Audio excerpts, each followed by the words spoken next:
함께 기도하겠습니다. 사랑의 하나님 감사합니다. 예수 그리스도를 우리에게 보내주셔서 영원한 죽음에서 영원한 생명의 나라로 옮겨주시니 감사합니다. 오늘 주님의 오심을 기념하며 성탄절로 드리는 예배 가운데 기름 부어주시고 주님 홀로 영광받아 주시옵소서. 감사드리며 예수 그리스도의 이름으로 기도합니다. 아멘. 메리 크리스마스. 이 땅에 우리의 죄를 구속하시기 위하여 육신을 입고 이 땅 가운데 오신 우리 주 예수 그리스도의 탄생을 축하하고 또 기념하는 아름다운 성탄 예배로 드리는 예배 가운데 하나님의 놀라운 은혜와 사랑이 충만하기를 바랍니다. 오늘 하나님이 주신 말씀 마태복음 1장 23절에서 25절 말씀입니다. 우리 한 목소리로 함께 읽겠습니다. 시작. 보라, 처녀가 잉태하여 아들을 낳을 것이요 그의 이름은 임마누엘이라 하리라 하셨으니 이를 번역한즉 하나님이 우리와 함께 계시다 함이라. 요셉이 잠에서 깨어 일어나 주의 사자의 분부대로 행하여 그의 아내를 데려왔으나 아들을 낳기까지 동침하지 아니하더니 나음의 이름을 예수라 하니라. 아멘. 이사야서 60장 2절에 보면은 말세에 일어날 일들에 대한 예언이 기록되어 있습니다. 이렇게 선포하고 있죠. 보라, 어둠이 땅을 덮을 것이며 캄캄함이 만민을 가리려니와 오직 여호와께서 내 위에 임하실 것이며 그의 영광이 내 위에 나타나리라. 지금이 바로 말세의 때입니다. 어둠이 땅을 덮고 또 캄캄함이 만민을 가리고 있습니다. 그러나 우리 믿는 자들에게는 이것이 끝이 아닙니다. 여호와의 영광이 우리 믿는 자들 위에 임하게 될 것이다 라고 예언하고 있습니다. 그 예언은 주님의 다시 오심을 통해서 온전히 성취가 될 것입니다. 그러나 주님이 다시 오시기 전까지 지금 이 시간에도 그 영광의 빛은 예수 그리스도의 영이신 성령을 통하여서 우리 가운데 경험되어지고 있는 줄로 믿습니다. 어둠이 땅을 덮고 캄캄함이 만민을 덮었던 것은 예수님이 2000년 전에 유대 땅에 아기 예수로 탄생하실 그 초림의 때에도 동일했다라는 것입니다. 이스라엘은 스룹바벨 성전 이후에 예언이 멈추었고 이른바 400년의 암흑기를 지나고 있었습니다. 또한 예수님의 오심을 짐작했던 그 사탄에 의해 헤롯의 명령이 떨어졌고 온 유대 땅에 2살 이하의 남자 아이들이 살육을 당했습니다. 이 갓난 아이들의 피가 온 유대 땅을 물들였고 자식을 잃은 부모들의 통곡 소리가 어둠처럼 유대 땅을 떠돌고 있었습니다. 이스라엘은 로마의 압제에 신음하고 있었고 고통당하고 있었습니다. 그러나 하나님께서는 어둠 가운데 있는 만백성을 위하여 예수를 선지자들의 그 예언대로 우리들에게 보내주셨습니다. 주의 사자가 요셉에게 나타나 마리아가 성령으로 잉태된 것을 알리고 아들을 낳을 것이니 그 이름을 뭐라고 하라? 예수라 하라 명령하십니다. 예수의 이름의 뜻이 무엇입니까? 히브리어로 예슈아. 우리 여호수아와 똑같은 단어입니다. 여호수아가 예수를 상징하고 있는 인물이죠. 또한 우리 구원자 예수님의 히브리어 이름이 예슈아입니다. 구원하다. 이 태어날 이 예수가 자기 백성을 죄에서 구원하게 될 참된 구원자이심을 선언하는 것입니다. 그런데 그 예수의 이름을 말씀하시면서 오늘 본문은 1장 22절에서 이사야서 7장 14절의 그 예언을 인용합니다. 이사야서 7장 14절에 어떤 이름이 등장합니까? 임마누엘이라는 이름이 등장합니다. 장차 구원자로 오실 아기가 태어날 것인데 그의 이름을 임마누엘이라 하라라는 그 예언이 등장합니다. 보라, 처녀가 잉태하여 아들을 낳을 것이요 그의 이름을 임마누엘이라 하리라. 이사야 7장 14절에 그 예언이 성취가 된 것입니다. 임마누엘로 오실 이가 예수라는 이름으로 성취가 된 것입니다. 한 본문에 이 두 이름이 딱 붙어서 등장하고 있습니다. 즉 우리는 죄에서 우리를 구원하시는 예수라는 이름이 곧 하나님이 우리와 함께 하신다라는 그 임마누엘이라는 의미와 구원이라는 측면에서 같은 의미라는 것을 깨닫게 되는 것이죠. 임마누엘이다라고 할 때 그 임은 with, 함께라는 뜻입니다. 또한 임마누엘에서 마누는 우리라는 뜻이고 엘은 하나님이라는 뜻입니다. 임마누엘은 그래서 하나님이 우리와 함께 계신다라는 뜻입니다. 예수님이 오시기 전까지 그러면 하나님은 자기 백성들과 함께 계시지 않았느냐? 그렇습니다. 함께 계시지 못하셨죠. 인간과 하나님은 바로 첫사람 아담이 죄를 짓고 난 이후에 그 이후로부터 계속해서 분리되어 있었습니다. 그 분리가 바로 죄의 근원이 되는 것이죠. 함께 있지 못했습니다. 하나님과 인간은 끝없이 이렇게 하나 되지 못하고 자아와 타자로 분리되어 있었던 것이죠. 그래서 이 분리된 죄 이후에 인간은 아예 하나님을 무시하고 찾지 않거나 혹은 찾더라도 자아인 인간은 끝없이 하나님을 타자화시켜서 대상화시켜 놓고 그분을 사랑 안에서 하나된 존재로서가 아니라 인간에게 명령하고 인간은 그 명령을 지키는 것으로 그분의 축복을 받으려 하고 그분에게 가까이 가려고 하는 이러한 분리의 상태에 놓여 있어 왔던 것입니다. 그러한 참된 의미에서의 하나님과의 화목, 참된 의미에서의 하나님과의 평화, 화평은 없었던 것입니다. 죄에서 구원한다라는 예수의 이름에서 이처럼 죄라는 것의 근본적인 의미를 우리는 깨닫게 된다고 했죠. 죄라는 것은 나쁜 짓, 이것저것 하는 것이 죄의 본질이 아니라 하나님과 분리된 것, 이것이 바로 죄의 근본적인 뜻이 된다라는 것입니다. 예수님이 오신 이유는 그분의 십자가로 우리의 죄를 씻기시고 우리가 하나님과 하나가 되고 하나님이 영원히 우리와 함께 하시기 위하여 이 땅 가운데 오신 것입니다. 함께 하겠다라고 하나님이 마음을 먹으신다고 해서 함께 하실 수 있는 것이 아니다라는 것이 문제가 되죠. 죄의 삭은 사망이기 때문에 인간의 죄를 씻기시기 위해 예수님은 죄 없는 피를 흘리셔야 했던 것입니다. 즉 예수님은 죽으시기 위해 태어나신 것입니다. 죽기 위해서 이 땅 가운데 태어나는 사람은 아무도 없습니다. 그러나 죽기 위해서다라는 그 목적을 가지고 태어난 사람은 오직 한 분밖에 없습니다. 바로 예수님 그분이시죠. 우리는 오늘 예수님의 태어나심을 찬양하고 기뻐하지만 그 아기는 죽기 위해 태어난 아기였던 것입니다. 사실 오늘 성탄절 12월 25일을 우리가 기념하지만 예수님은 12월 25일에 태어나지 않으셨습니다. 학자들에 따라서는 1월 초에 태어났다 이렇게 주장하는 사람들도 있지만 예수님이 언제 태어났느냐가 중요한 것은 아니죠.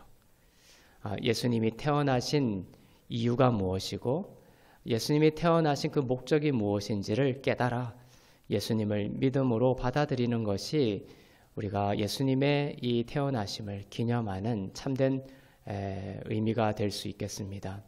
사실 12월 25일은 로마에서 그 미투라라는 태양신을 숭배하던 그 축일이었습니다.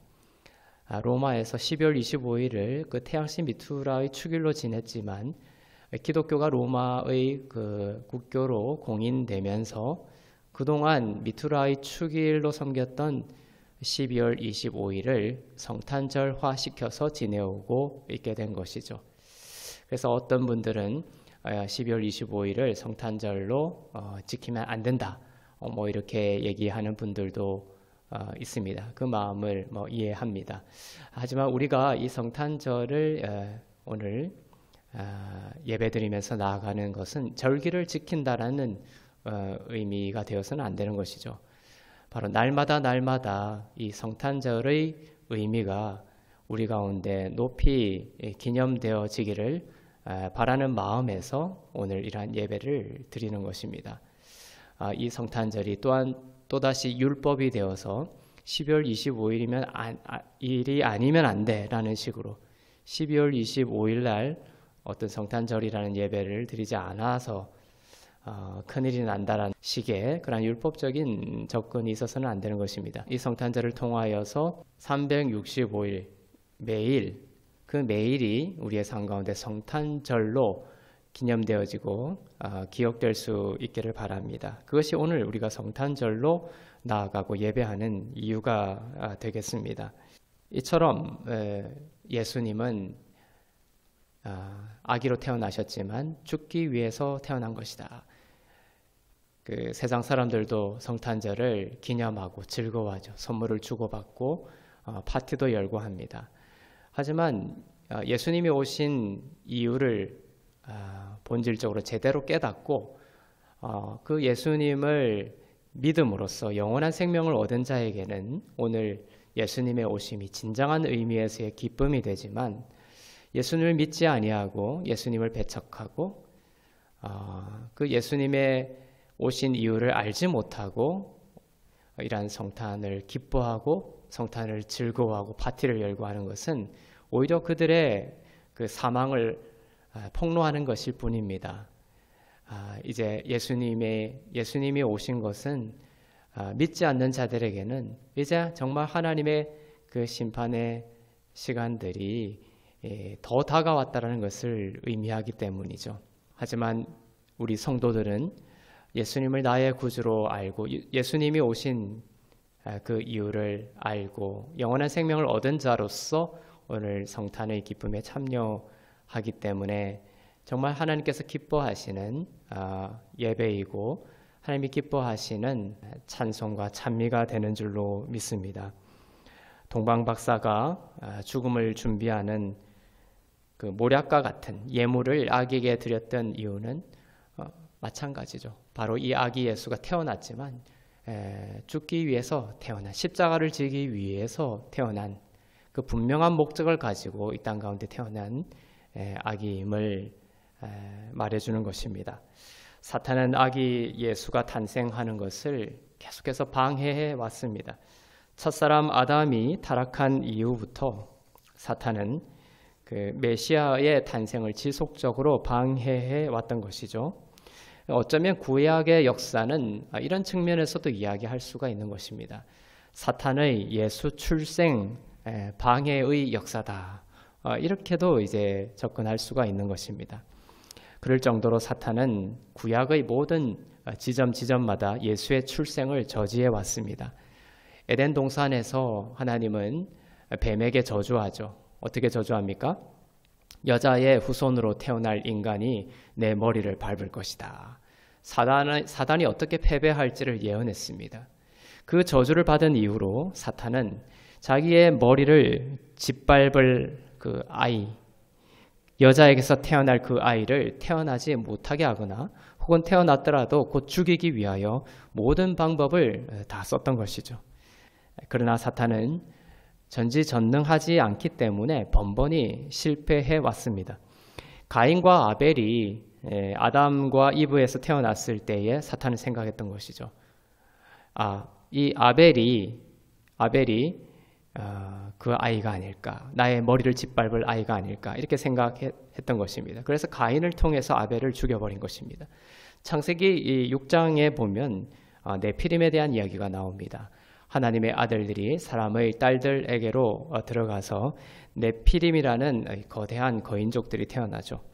여기서 하나님의 아들들이다라고 번역된 것은 타락한 사탄의 자식들을 말합니다.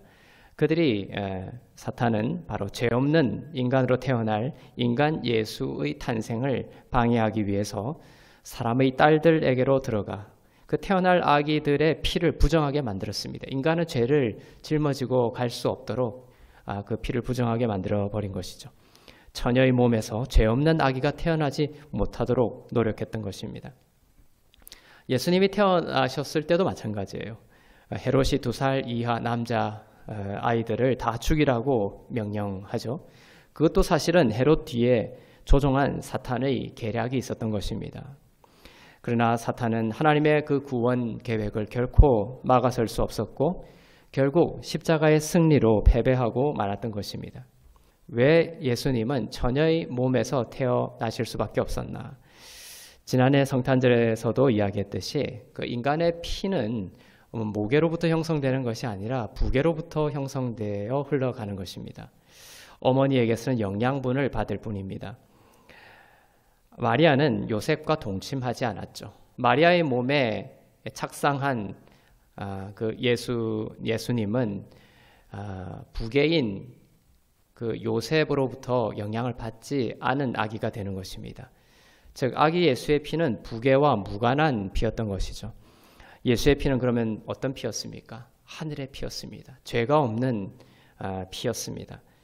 그 죄 없는 피가 인간의 죄를 장차 뒤집어쓰고 그 피를 흘릴 때에 인간의 모든 죄가 용서받을 수 있었기 때문에 예수님은 처녀의 몸에서 태어날 수밖에 없었던 것입니다. 예수님의 그 십자가로 우리 믿는 자들의 모든 죄가 용서받았기 때문에 그래서 이제 그 임마누엘의 약속이 이루어질 수 있게 된 것이죠. 우리의 모든 죄가 용서받았기 때문에 이제 하나님은 우리 가운데 거하실 수 있게 된 것입니다. 우리 안에 아직 죄가 법적으로 남아있다면 하나님은 우리 가운데 처소를 두고 우리 가운데 거하실 수가 없는 것이요. 임마누엘의 하나님으로 오실 수가 없는 것입니다. 거룩하신 하나님은 죄가 도말된 우리 안에만 있을 수 있기 때문인 것이죠. 그래서 예수님이 오셔서 우리를 죄에서 구원하시고 임마누엘, 즉 우리와 영원히 함께 하실 수 있게 된 것입니다. 여러분이 예수님을 나의 구주로 고백한다면 여러분의 모든 죄는 영원히 씻겼고 이제 여러분 안에 주님께서 영원히 여러분과 함께 거하시는 줄로 믿습니다. 이것이 가장 큰 상급이고 축복입니다. 여러분의 삶에 있어서 가장 큰 축복이 무엇입니까?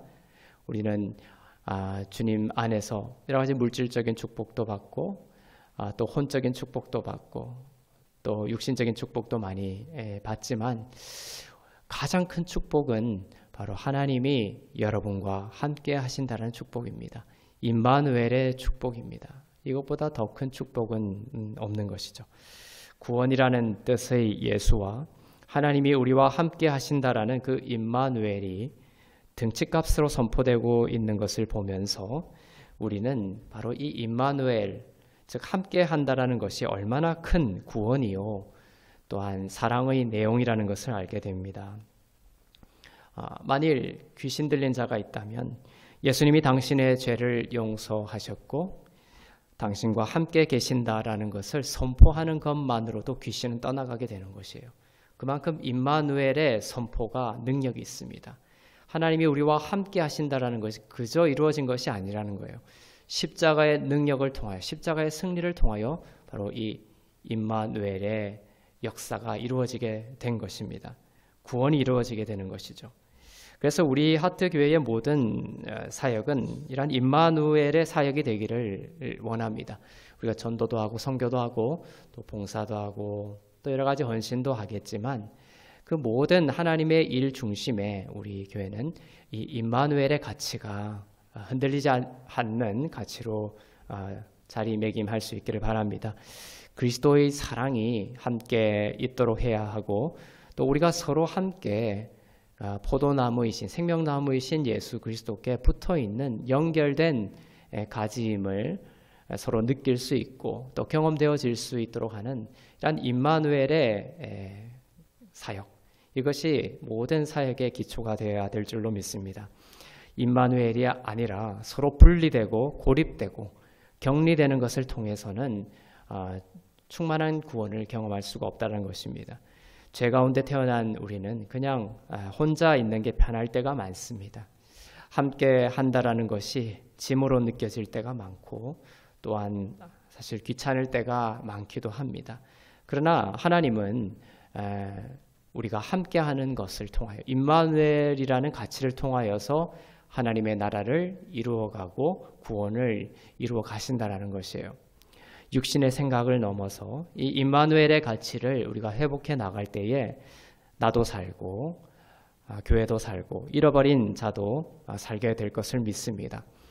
그러한 우리 영혼 가운데 임마누엘의 주님이 늘 우리와 함께 있다라는 그 믿음과 생각을 우리는 잊지 말고 살아야 될 줄로 믿습니다. 오늘 이 예배 후에 우리는 고아원을 방문합니다.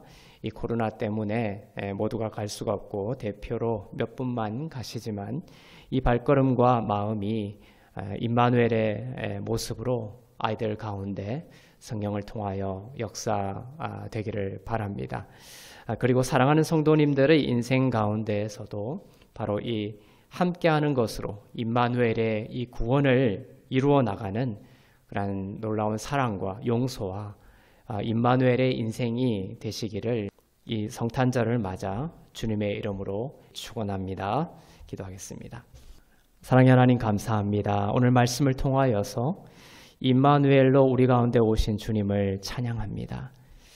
어둠이 또 캄캄함이 땅을 덮고 만민을 가리는 어두운 시대지만 예수 그리스도를 우리에게 보내주셔서 이 어둠에 짓눌리지 아니하고 함께 하시는 임마누엘의 주님을 바라보며 주님 안에서 우리는 어둠 가운데서도 기쁨을 회복하고 또 어둠 가운데서도 생명을 경험하는 놀라운 하나님의 자녀 된 줄로 믿습니다. 어둠을 바라보지 않게 해주시고 날마다 임마누엘에 함께 계시는 하나님을 통하여서 그 구원자 되시는 예수 그리스도를 통하여서 주님 신뢰하며 믿고 선포하며 나아갈 때에 하나님 우리 가운데 구원이 경험되어지게 하시고 생명이 경험되어지게 해주시고 또한 우리에게 주신 이 놀라운 임마누엘의 복음이 우리를 통하여서 말세의 때에 주님 열방까지 흘러나가는 귀한 임마누엘의 사역을 감당하는 귀한 인생 또 귀한 교회가 될 수 있도록 주님 역사하여 주시옵소서. 이제는 우리 주 예수 그리스도의 은혜와 하나님 아버지의 사랑과 성령님의 위로 교통 새롭게 하심의 역사가 영원히 하나님과 분리될 수밖에 없었던 죄된 존재였으나 우리에게 사랑하는 외아들 예수 그리스도를 보내주셔서 이제 우리를 성전 만드시고 영원히 우리와 함께 계시는 임마누엘의 하나님으로 거하실 것을 약속하시며 우리에게 놀라운 사랑을 보여주신 이 놀라운 성탄절을 기념하며 주님의 다시 오심을 기다리는 주 안에서 의롭고 흐뭇고 거룩한 교회 위에 선교사님들 위에 나라와 민족들 위에 이제부터 영원토록 충만하시기를 간절히 축원하옵나이다. 아멘. 네, 이것으로 성탄절 예배를 마치겠습니다. 복된 성탄절 되시기를 주님의 이름으로 축원합니다. 하나님께 영광의 박수 올려드리겠습니다.